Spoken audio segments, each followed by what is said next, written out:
Hi, I'm Terrie Ard, President and COO of the Moore Agency, and I'm joined here today by Mark Wilson, President and CEO of the Florida Chamber of Commerce. This is Florida AI Next, a quick take with leaders on what is happening and what is next in AI. Mark, welcome and thanks for joining. Hey, thanks so much for having me. It's an exciting state and an exciting topic. So thanks for having me. Thank you, Mark. And as powerful as AI is, what it will not replace is what we're doing right here, Right. convening together, having a two-way conversation, and sharing insights and information with the world. So, with that, let's jump right in and do more of this. Mark, let's talk first about what's winning in AI.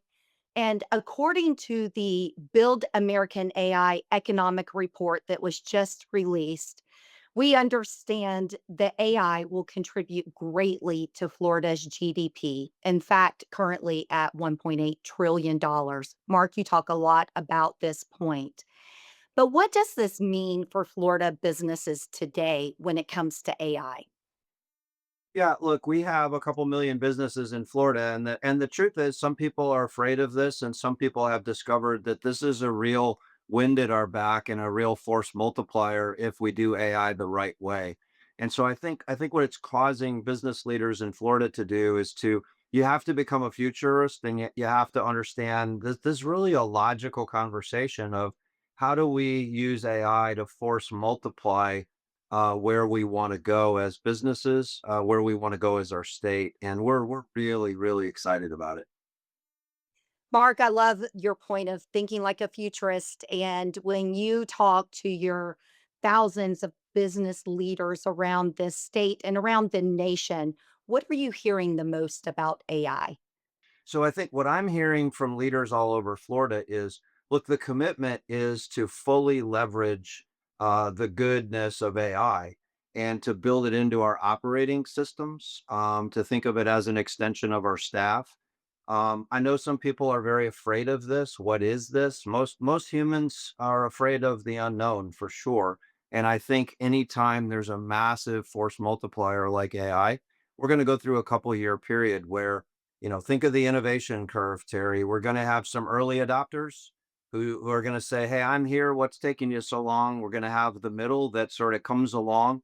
And then, we'll have people who come in kicking and screaming at the end. Ironically, AI is adapting so fast that it's actually being built for the laggards and the people who are going to adopt it at the end. So it's getting easier to use, easier and understand. But I don't know of anybody, any businesses, serious businesses in Florida who think that this isn't coming 100 miles an hour. Great. And I talk a lot here at More about AI for good. I want to shift gears to thinking about the future of what is next. And Mark, I know you're already planning for 2040, but when we Right. think about AI and how Florida has the opportunity to lead the country in technology and innovation, what do you see coming next? Yeah, that's a great question. Florida's already a top three state in the country for technology jobs, and we're one of the most innovative places on the planet. And the truth is, our targeted industries in Florida, from aerospace to life sciences, advanced manufacturing, are really already fully integrating AI to the greatest extent they can. I think what comes next is, many of our universities are, known around the world for leading on AI. Many companies like yours, Terry, like the Moore Agency, you've been on our stage multiple times teaching the business community about what's not only going on now, but what's next in AI. So I think the big commitment, the thing we're seeing is a commitment to lean into what's next, knowing that you're going to have to train your teams and you're going to have to pick your systems and you're going to have to constantly keep updating, paying attention to technology. Well, I'm interested to hear, we as business leaders, you talk about how fast this is changing and the opportunity ahead of us. Who are you listening to or what are you reading that's helping to give insight on AI for you?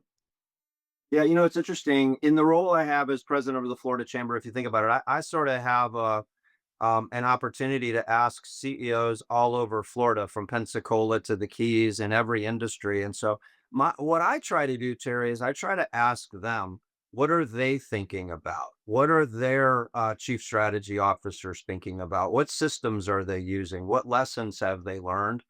I'd love to tell you there's books to read or seminars to go to, but a lot of the books on AI right now are actually created by AI, using yesterday's information. And so what I try to do is I try to pay a lot of attention to various newsletters that come through that are real-time perspectives on use cases, and how are we training our teams to be AI proficient? Because the technology is going to change, and we're not spending a lot of time reading about what used to be. It's like I said earlier, we all have to become futurists. And so, newsletters and really investing time with people to say, tell me the way you're thinking about this and how's it working. And I will tell you this, Cherry, one thing we've learned is, the idea that you can have one person in your company that's an AI specialist is sort of laughable. Everybody in the company needs to force multiply through AI. So that's what we're learning and seeing, and that's what we're doing to try to stay ahead of the curve. I appreciate your emphasis on training your team, and you're hearing that from other business leaders.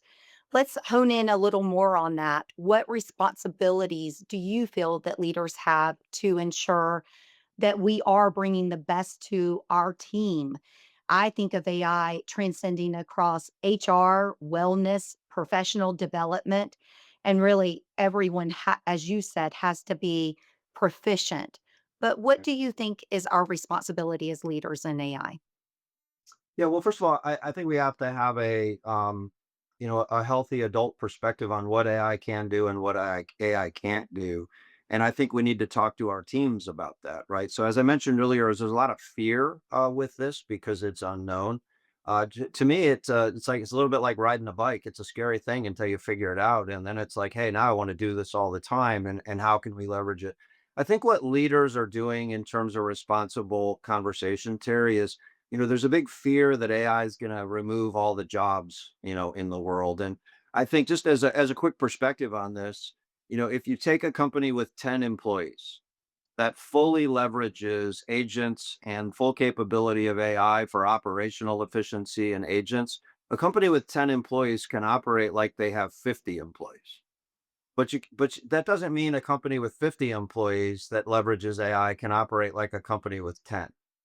And so one of the first things we have to do is understand those things, it's that's not the way it works. And let me give you a quick example. Take a Chick-fil-A, for example, right?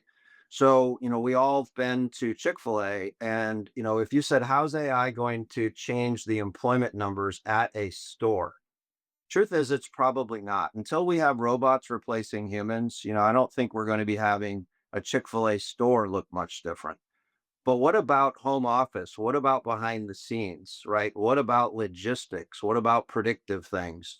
AI is going to force multiply that like crazy. Not sure it's going to replace people, but it clearly can be a force multiplier throughout an entire company. So, Terry, I say all that to say what we're hearing from our members and what we're seeing with our use of AI at the Florida Chamber is it it's job dependent and it's company dependent. So if you think about the Chick-fil-A example I gave, every industry is going to be different, every job's going to be different.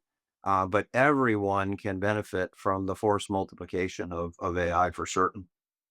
Well, your Chick-fil-A example, it really does exemplify how important it is to have humans at the helm of AI. So, to that point, Mark, let's land on this question. What excites you the very most about AI? What excites me about it is the business community will make sure that this is a force for good, right? And so that's what excites us, is this is clearly going to be an advantage for Florida if we do it right. I love how our universities and a lot of our leading companies have already been leaning into this. So think about the implication in our schools. If Florida can become the first AI ready state in not only in America but the first place in the world, we're going to be growing up a generation that's thinking very logically, that's not afraid of these tools, but actually uses these tools for good. Mark, thank you for sharing your insights here today. And of course, the leadership and the voice of business that you deliver every single day to help champion what is great about Florida and where we are going for the future.